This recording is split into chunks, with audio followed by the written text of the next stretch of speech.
सत्संग जी प्यार से कहना धन निरंकार जी। सत्संग जी प्यारे सत्संग जी, हम आज तक भाव गीत कविताएं प्यारे सत्संग जी हर जगह जहाँ भी सत्संग में जाते हैं वहीं पर सुनते हैं। सत्संग जी उन्हें सुनकर हमें जो सीखने को मिलता है, यदि सत्संग जी उसमें से 2 गुणों को भी हम अपने जीवन में उतार पाएं तो सत्संग जी हमारा आत्म सुधार हो जाता है। सत्संग जी हम सहनशीलता की बात करते हैं, पहले यह जान लें कि सहनशीलता होती क्या है, सहनशीलता कहाँ तक उचित है और कहाँ पर नहीं।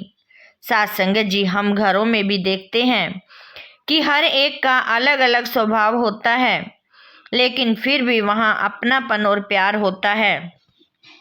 सत्संग जी परिवार के सदस्यों के अलग अलग स्वभाव होने के बावजूद भी हम उन्हें सहन ही नहीं करते बल्कि उन्हें एक्सेप्ट भी कर लेते हैं। जब तक मन में सत्संग जी स्वीकृति का भाव नहीं आता तब तक हम उस चीज को ऐसे सहन करते हैं जैसे उसे सहन करना हमारी मजबूरी है। कई बार सत्संग जी हमें कुछ प्राप्त करना होता है तो भी हमें मजबूरी में किसी को सहन करना पड़ता है, लेकिन जहाँ प्यार होता है वहाँ हम इसीलिए बर्दाश्त कर जाते हैं क्योंकि मन में स्वीकृति और अपनापन आ गया है। हमारी सोच तो एक दूसरे से अलग हो सकती है, लेकिन फिर भी हम उनके साथ संगत दृष्टिकोण को भी स्वीकार करते हुए प्यार से विचरण करते हैं। सत्संग जी सहनशीलता व्यक्ति के लिए सत्संग जी पंक्तियां लिखी गई कि क्षमाशीलता जिसके अंदर वो सुंदर इंसान बना, जिसने जितना सहन किया है उतना ही महान बना। सत्संग जी जो जितना सहन करता है वह उतना ही महान बन जाता है। हमें यह सोचना है कि हम क्यों सहन कर रहे हैं, क्या सहन करने के पीछे हमारा सिर्फ उद्देश्य है कि हमने दुनिया की नज़रों में महान बनना है। इसीलिए सत्संग जी जिस चीज़ को बर्दाश्त करने की जरूरत ही नहीं है उसको भी सत्संग जी हम बर्दाश्त कर रहे हैं। उदाहरण के तौर पर जैसे अगर किसी के पैर में कांच चुभ गया है तो चेतनता तो यही कहती है कि उस कांच को निकाल दो। अगर मुझे दुनिया को दिखाना है कि मैं इतने दर्द को बर्दाश्त करने की क्षमता रखता हूँ, किसी से कोई शिकायत भी नहीं कर रहा हूँ कि देखो मेरे पैर में कांच चुभ गया है, और बस दिखावे के लिए ही उस कांच को अपने पैर में लेकर पूरा दिन चलता रहूं, तो भी प्यारी सत्संग जी उचित नहीं है। चेतनता तो कहती है कि उसी समय उस कांच को निकाला जाए या फिर डॉक्टर के पास जाएं या कोई ऐसा साधन अपनाएं जिससे कांच भी निकल जाए और दर्द भी समाप्त हो जाए। सत्संग जी अगर हम कहते हैं कि हम सहन कर रहे हैं, वह इसलिए नहीं कि हमने अपने आप को महान दिखाना है, बल्कि सहनशीलता जब स्वाभाविक रूप में जीवन में आ जाती है तो जीवन अपने आप ही महान बन जाता है। सत्संग जी अगर हम किसी को सहन कर सकते हैं तो उसे क्षमा भी किया जा सकता है। क्षमा करने से दूसरों को फर्क पड़े या ना पड़े, लेकिन इससे हमें जरूर लाभ मिलता है। क्षमा करने से हम किसी पर कोई एहसान नहीं करते, बल्कि इससे हमारे व्यक्तित्व में ही निखार आता रहता है।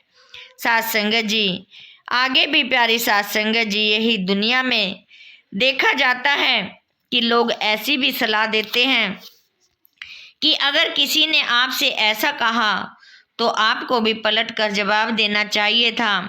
आपने क्यों सहा, आप चुप क्यों रहे।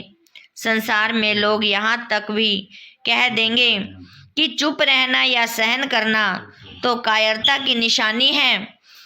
किसी व्यक्ति ने तुम्हें इतना कुछ तो कायरता की निशानी है। किसी व्यक्ति ने तुम्हें इतना कुछ सुना दिया और तुम उसके सामने चुप रहे, लेकिन संतों को पता है कि यह कायरता नहीं है।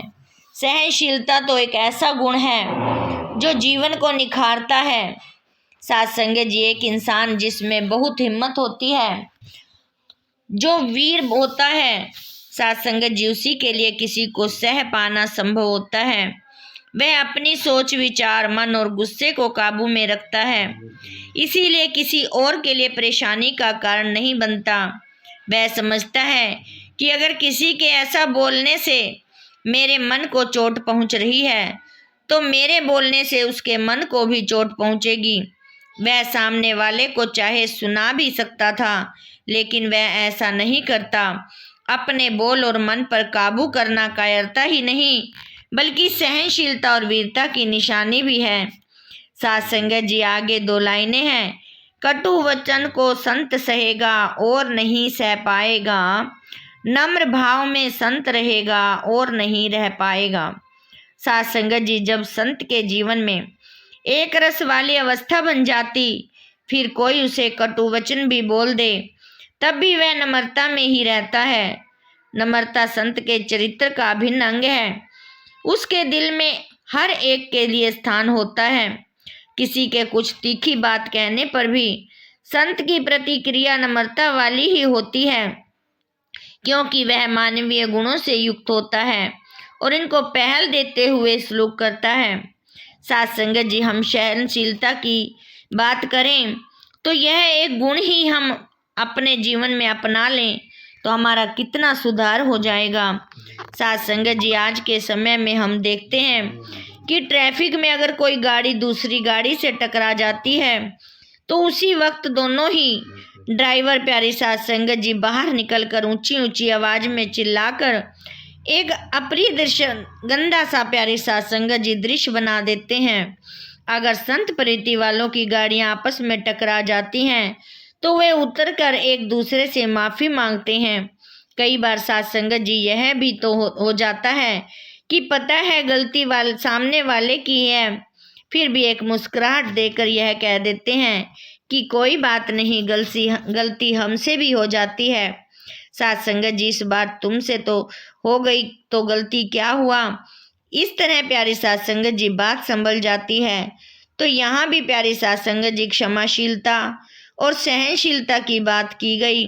अक्सर हम अपनी गलती को तो 1 सेकंड में माफ़ कर देते हैं, लेकिन दूसरे की गलती को चर्चा का बड़ा विषय बना देते हैं। एक ही बात को इतना बढ़ा चढ़ा कर देते हैं, हालांकि हमारे पास विकल्प होता है कि बात को वहीं ख़त्म कर दें ताकि उस बात का बोझ आगे ना बन जाए। साथ संगत जी, आगे भी ऐसे ही कहा गया कि सहनशीलता के गुण को अपनाने में जीवन में सुख आएगा, और वह किस तरह आएगा, जब हम अपनी चेतनता का प्रयोग करेंगे और सहनशीलता को कोई दंड नहीं समझेंगे। साथ संगत जी, इसका एक दूसरा पहलू भी है। जैसे आजकल स्कूलों में नियम है कि बच्चों को दंड नहीं देना। अगर कुछ साल पीछे जाएं तो बच्चों के हाथों पर भी डंडे मारे जाते थे। उस समय यह दंड स्वीकार भी कर लिया जाता था, पर आज की तारीख में यह स्वीकार नहीं किया जाता। इसीलिए इस तरह बच्चों को, प्यारी साथ संगत जी, पनिशमेंट भी नहीं की जाती। अगर आज की तारीख में कहीं ऐसा कुछ हो जाए और बच्चा फिर प्रिंसिपल को शिकायत भी ना करे कि अमुक टीचर मुझे दंड दे रहा है, डंडे से मार रहा है, यह उसकी चेतनता पर निर्भर करता है कि वह पूरा समय उस दर्द से परेशान रहे या प्रिंसिपल से टीचर की शिकायत करके वह उस परेशानी से बच जाए। अगर साथ संगत जी, उस विद्यार्थी को पता है कि टीचर का यह व्यवहार स्वीकार करने योग्य नहीं है, तो उस विद्यार्थी पर निर्भर करता है कि वह स्कूल के अधिकारियों से उस टीचर की शिकायत करके उसकी मार से बच जाए, या फिर साथ संगत जी चुप रहकर परेशान होता रहे, जबकि उस परेशानी से बचा भी जा सकता है। यहाँ शिकायत करना उचित है। हमने सहनशीलता को ऐसे नहीं बनाना कि जो चीज़ ठीक नहीं है उसे भी जबरदस्ती सहो। यह समझ हमें ब्रह्म ज्ञान द्वारा प्राप्त होती है कि हमने कहाँ सहना है और कहाँ बोलना है। यह चेतनता जब तक है तब तक पता है कि किस चीज़ को किस हद तक सहना है। दुनिया में साथ संगत जी एक दूसरा पहलू भी है, जहाँ बिना मुद्दे के लोग इतना कुछ सह जाते हैं। सहनशीलता से बिल्कुल उल्टा पहलू की सहनशीलता तो छोड़ो, अभी कोई घटना घटी भी नहीं होती और बिना मुद्दे के बात बनाई जाती है। और प्यारी साध संगत जी, हमें बहुत सोच समझ कर देखना है कि कहाँ पर सहनशीलता साध संगत जी, और कहाँ पर चेतनता के साथ उस परिस्थिति को संभालना है साध संगत जी। एक बैलेंस बनाना है, और सहना तब तक है जब तक सहना कोई सजा ना लगे साध संगत जी। यहाँ दुख और सुख के पैमाने की बात हो रही है। जब हम सहनशीलता को एक सकारात्मक गुण की तरफ अपने जीवन में धारण करेंगे तो जाहिर है कि हमारा जीवन इस गुण को अपनाने से बहुत सुखमय बन जाएगा। दूसरी बात यह आती है कि हमें दुख नहीं प्राप्त होंगे, तो इसका यही भाव है।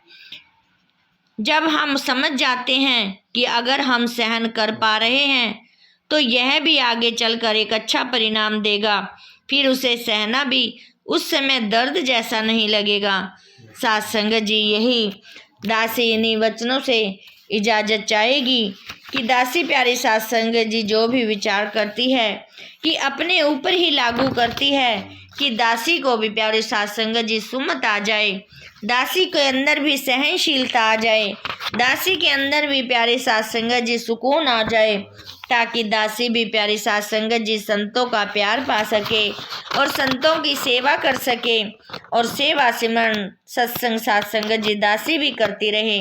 यही साध संगत जी दासी की अरदास है, बेनती है साध संगत जी दासी को यही आशीर्वाद देना कि दासी साध संगत जी सत्संग के साथ जुड़ी रहे और सत्संग का आशीर्वाद लेती रहे। साध संगत जी दासी के इस चैनल को भी जरूर सब्सक्राइब कर देना, ताकि साध संगत जी दासी आप जी के साथ जुड़कर आप जी का आशीर्वाद ले सके। साध संगत जी प्यार से कहना, धन निरंकार जी। साध संगत जी प्यार।